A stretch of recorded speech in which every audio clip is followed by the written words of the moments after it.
The body came in on a stretcher at 0217, and the surgical bay at Forward Operating Base Kestrel was already 3 cases deep. Sergeant First Class Ren Adler was elbow deep in a chest cavity when the doors blew open. Wind and sand and the smell of diesel fuel. 2 medics muscled a gurney through the gap, shouting over each other, and behind them came the boots. Heavy. Deliberate. The kind of boots that had never run from anything. Brigadier General Dale Croft walked into the surgical tent like he owned the war. He was a big man. Broad through the shoulders, jaw set hard, campaign ribbons stacked 3 rows deep on his dress uniform. He'd come straight from the command briefing, someone said later. Hadn't even stopped to change. Behind him were 4 aides and a military police escort, and none of them looked like they planned to wait outside. "Where's the surgeon?" Croft said. Not shouted, didn't need to. Ren didn't look up. She was tying off a bleeder on a 22-year-old from Baton Rouge who would have been dead 4 minutes ago if she hadn't moved fast. "Busy," she said. One of the aides stepped forward. "Sergeant, the general asked you a direct question, and the patient on my table asked me to keep him breathing." Ren clipped the suture, handed off to the tech beside her. "Vitals? Pressure's coming up. 90/60. Good. Keep it there." She stripped her outer gloves and turned. Croft was looking at her the way men like him looked at things they hadn't accounted for. She was young. Late 20s, maybe 30, with a lean face and dark circles under her eyes that had nothing to do with the hour. Her name tape said Adler. Her rank said Sergeant First Class. She was not what he'd come for. "I need Dr. Fallon," Croft said. "Colonel Fallon. Get him in here." Colonel Fallon is 40 minutes out on a medevac. His bird got diverted to Camp Hadley for a mass casualty. Ren walked to the new gurney, snapping on fresh gloves. She looked down at the man on the stretcher. Her expression didn't change, but something behind her eyes did. The patient was Major Donovan Brace, 48 years old. 2 tours in Iraq, 1 in Syria, and now this. He was unconscious, his shirt cut away, a field dressing soaked through over his left flank. One of the medics was squeezing a bag of saline like his life depended on it, because it did. "BP is 72/40 and dropping," the medic said. "He took frag from a VBED. We think there's internal hemorrhage." "We couldn't. I can see that," Ren said quietly. She pressed 2 fingers to Brace's neck, checked his pupils, pulled back the dressing with a practiced hand. The wound was deep. Ragged. Something was wrong in the abdomen. She could tell by the rigidity even before she confirmed it. "Sergeant." Croft's voice had gone very still. "I don't think you understand what I'm telling you. Major Brace is a personal aide to the Joint Chiefs. He will have the best care available at this post, which means I need Fallon, not." He glanced at her rank, her face, her age, seemed to do a calculation, "Not whoever you are." Ren looked up at him then, direct, unhurried. "With respect, General, you have 2 choices. You can wait 40 minutes for Colonel Fallon, or you can let me work. Those are the only options on the table tonight." She paused. "He doesn't have 40 minutes. His spleen is lacerated, and I think the frag nicked the mesenteric artery. He is bleeding into his abdominal cavity right now." The tent was very quiet. The monitors said what monitors say when time is running out. "You're a field medic," Croft said. "I'm the person standing between Major Brace and a body bag."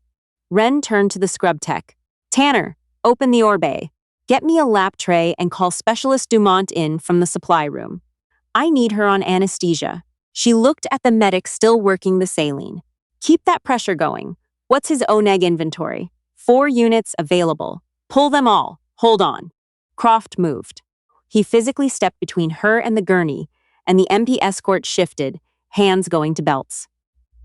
"I am not authorizing a junior enlisted soldier to perform abdominal surgery on a field-grade officer. This is not happening." Ren stopped.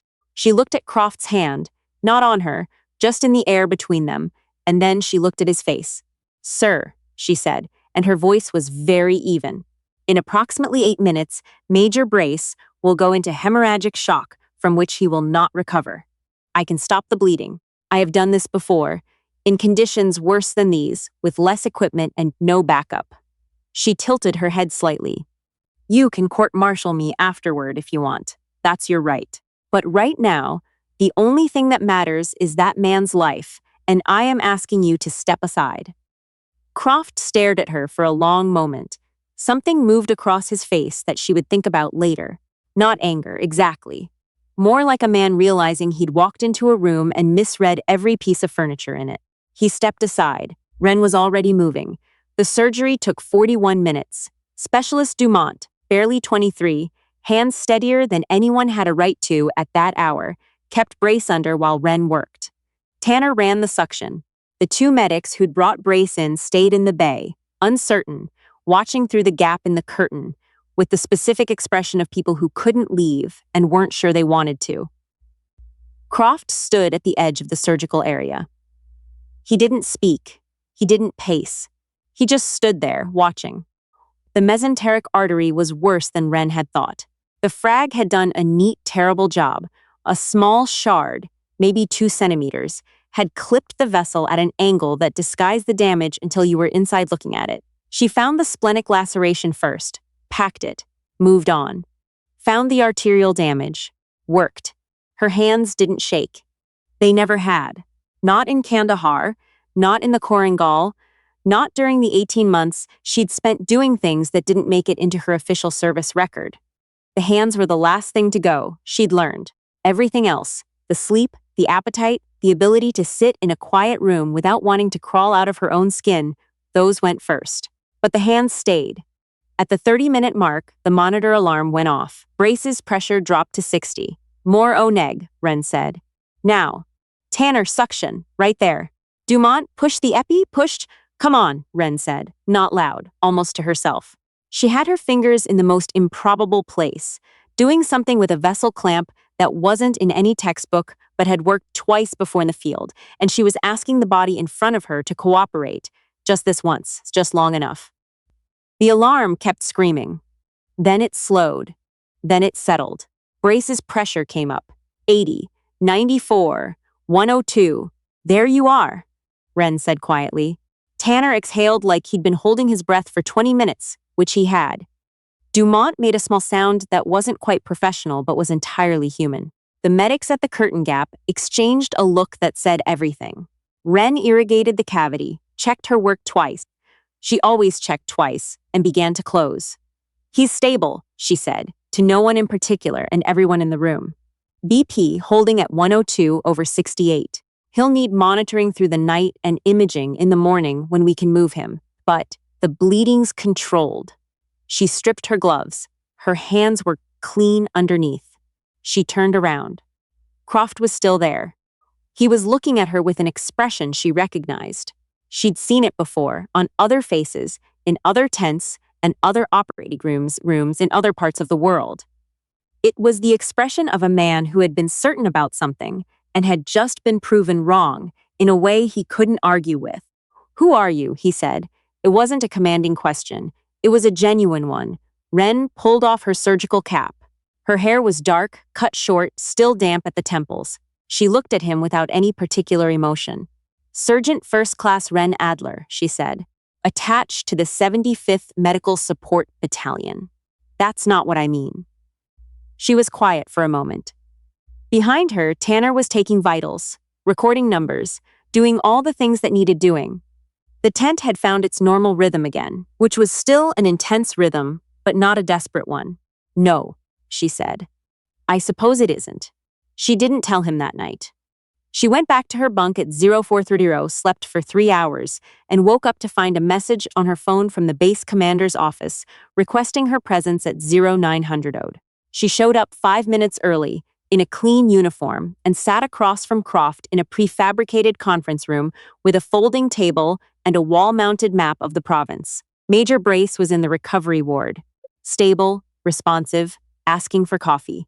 The medic who checked on him at dawn said he was already complaining about the IV, which the medic had taken as a good sign. Croft had a file in front of him. She knew what was in it. The official version, anyway. "Your record says you completed combat medic training at Fort Sam, Houston," he said. "Says you've been forward deployed 3 times. Says your MOS is 68W. That's correct. It doesn't explain last night." Ren looked at her hands, folded on the table. "I've had a lot of practice." Croft opened the file, turned a page. Sergeant Adler, I've been in this man's army for 31 years. I have seen combat medics do extraordinary things in the field. But what you did last night was not field medicine. What you did last night was surgery, laparotomy, arterial repair, the kind of procedure that takes years of training and a medical degree to perform. She didn't answer. I made some calls this morning, Croft said. He turned another page. His voice had changed, lost some of its command presence, settled into something that sounded almost like uncertainty. I reached out to the Army Medical Command. They told me there's no Ren Adler with a 68W classification in their system. He paused. There is, however, a Ren Adler, MD, who held a commission as a captain in the Army Medical Corps, who completed her surgical residency at Walter Reed, who was attached to a special operations surgical team for 4 years. He looked up. Until 3 years ago, the map on the wall showed the province in faded greens and yellows. Ren looked at it. What happened 3 years ago? Croft asked. She was quiet for a long time. Outside, a generator hummed. Somewhere on the base, someone was calling out PT formations. The ordinary sounds of a place where extraordinary things happen too often. There was an incident, she said finally. The incident at Objective Nightfall, Croft said. I found that too eventually. It took some digging. Most of it's still classified. Then you know I can't. I know what the classified version says. He closed the file. I'm asking what actually happened. Ren looked at him. She'd learned to read officers. It was a survival skill in this world, reading the ones who were playing politics from the ones who were actually trying to understand something. Croft, she decided, was the second kind. Or he was working very hard to seem like it, which was its own form of information. She took a breath. We had a patient at Nightfall, she said, a civilian. A man who said he was a local contractor, got caught up in a raid gone wrong. He was badly injured. I operated. He survived. She paused. 3 days later, it came out that he wasn't a contractor. He was on a watch list. There were questions about whether my decision to operate had compromised the mission, whether I'd known who he was. A formal investigation was opened. And, Croft said, and I was found to have acted outside my operational parameters. My commission was revoked. I was reduced in rank and reassigned. She said it flatly, old facts. She'd had 3 years to take the emotion out of them. I kept serving because it's what I know how to do. The medical record follows a different thread in the system because someone decided it was cleaner that way. Croft looked at her for a long time. You operated on that civilian because he was dying, he said. It wasn't a question. I operated on him because I'm a surgeon and he was dying, she said. That's the only reason I've ever operated on anyone. Another silence. The watch list, Croft said. He was looking at the closed file. The man on the watch list. Do you know what he was listed for?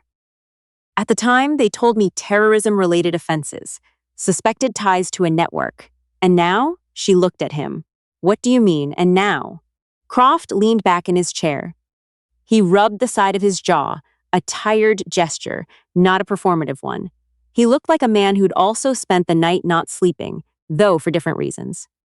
The investigation into Objective Nightfall was reopened 6 months ago, he said, by the Inspector General's office. It turns out the original evidence file, the one that connected your patient to the watchlist network, was assembled by a single intelligence officer, Captain Brent Hollis. Do you know that name? Ren's jaw tightened, just slightly. Yes. Hollis was providing fabricated intelligence reports to cover his own activities. He'd been running an unauthorized source network that compromised at least 3 operations. When the IG started pulling threads, Nightfall came apart. Croft paused. Your patient wasn't on the watch list because he was connected to a terrorist network. He was on it because Hollis put him there to discredit witnesses who'd seen things they shouldn't have seen. He slid a piece of paper across the table. This was sent to me this morning. It's a preliminary finding from the IG investigation. Ren picked it up. She read it. She set it back down. Her hands were very still. The original action against Captain Ren Adler, Croft said quietly, was based on falsified intelligence and should be considered void pending formal review. He cleared his throat. That's not the official language, but that's what it means. The generator hummed. The PT formation outside called cadence, something about running and rivers and going home. Ren looked at the wall map again, the faded greens and yellows, the province that had taken so much from so many people and given almost nothing back. He was a father, she said, the civilian. He kept saying the word, father, father, through the anesthesia. Kept saying it like it was something he had to hold on to. She paused. I always wondered if his kids knew what happened to him. Croft didn't say anything. 3 years, she said. I've been a sergeant for 3 years, doing the work a sergeant does, because I didn't know how to stop doing the work. I know, Croft said. You didn't know last night, she said. Not accusatory, just accurate. No, he said. I didn't. He looked at the preliminary finding on the table between them. I'd like to fix that if you'll let me. The formal review took 11 weeks. Ren stayed at FOB Kestrel for most of it. She ran the surgical bay, trained 3 junior medics, put in a request for better suction equipment that took 6 weeks to be approved and arrived missing 2 components. She operated twice more, a traumatic amputation, a shrapnel removal that required more patience than skill, and each time she did it the same way, quietly, quickly, without ceremony. Major Brace came to see her before he was medivaced back to Ramstein. He stood in the doorway of the surgical bay on a Tuesday morning, moving carefully because the sutures were still fresh, and he looked at her across the room with an expression she hadn't expected. I was awake for some of it, he said. Not enough to understand, but enough to hear your voice. He paused. You said, come on, like you were asking me to do something reasonable. Like you were sure I could. I was, she said. You did. He nodded slowly. I looked you up after, what I could find. Some of it was redacted. He paused again. The parts that weren't, I want you to know that I'm going to say something in my report. I think the people who made decisions about you made the wrong ones. That's being sorted out. She said, good. He shifted his weight, winced slightly. For what it's worth, and I'm just a major, so maybe it's not worth much. I'm sorry it took this long for anyone to notice. Ren looked at him. He meant it, she could tell. He was a man who'd almost died on a table in a tent in a province that nobody back home could point to on a map, and he'd woken up needing to say something to the person who'd kept him from it. It's worth something, she said. Thank you. The letter arrived on a Thursday. It came through official channels, a formal correspondence packet, the kind with the Army seal on the outer envelope, and the kind of weight that means it isn't a form letter. Ren was in the break room, such as it was, 2 folding chairs, a coffee maker that worked half the time, a window that looked out onto nothing in particular. She opened the packet at the table alone, because the news inside was either going to be something she wanted to absorb in private, or something she wanted to absorb in private. Either way, she read it once. Then again. Reinstatement to the rank of captain, effective immediately. Restoration of medical commission, Army Medical Corps. Formal dismissal of all findings from the Objective Nightfall investigation. A letter from the IG's office confirming that the original action against her had been based on fabricated evidence and was without merit. At the bottom, a handwritten note. Croft's handwriting. She recognized the particular bluntness of it from the forms she'd seen him sign. You should have been doing this work with the rank it deserves. I'm sorry for my part in the delay. Croft, she sat with it for a while. The coffee maker gurgled and produced something that smelled like coffee in the way that distant music sounds like music. Suggestive rather than actual. She thought about Nightfall. The man on the table who'd said father, father into the dark. The operating room that had smelled like dust and antiseptic and fear. The 3 years afterward, the long, slow work of staying useful when the thing you were best at had been taken away. She thought about her hands, how they'd never shaken, how she'd never let them. She folded the letter, put it in her chest pocket, over her heart, the way soldiers carry things that matter. Then she got up, rinsed her coffee cup, and walked back to the surgical bay. There were patients. There were always patients. And she was, officially, finally, on paper and in record, the doctor they needed. 3 weeks later, Captain Ren Adler put on her rank insignia for the first time in 3 years. She stood in front of the small mirror in her quarters and looked at the bars on her collar. The twin silver rectangles that meant something, that had always meant something, even when they'd been taken from her and she'd had to carry the meaning without the symbol. She thought she might feel triumphant. She didn't, quite. What she felt was quieter than that. Something like relief, and something like grief for the time lost, and underneath both of those, solid and immovable, the knowledge that the work had been worth it, that it had always been worth it, that she would have done it again, any of it, because the person on the table was the only thing that had ever truly mattered in any operating room she'd ever stood in. She'd saved a general's aide with her hands and a clamp, and 3 years of anger she'd converted into precision. She'd gotten herself back in the process. Outside the window, the base was beginning its morning routines. Engines starting. Voices calling out across the motor pool. The sun coming up over terrain that asked everything of everyone who passed through it and gave back only the knowledge of what they were made of. Wren straightened her collar, checked her rank one more time. She had a 0600 case, a young specialist, 20 years old, a blast injury to the leg that was going to require careful work and a steady hand. She had both. She always had.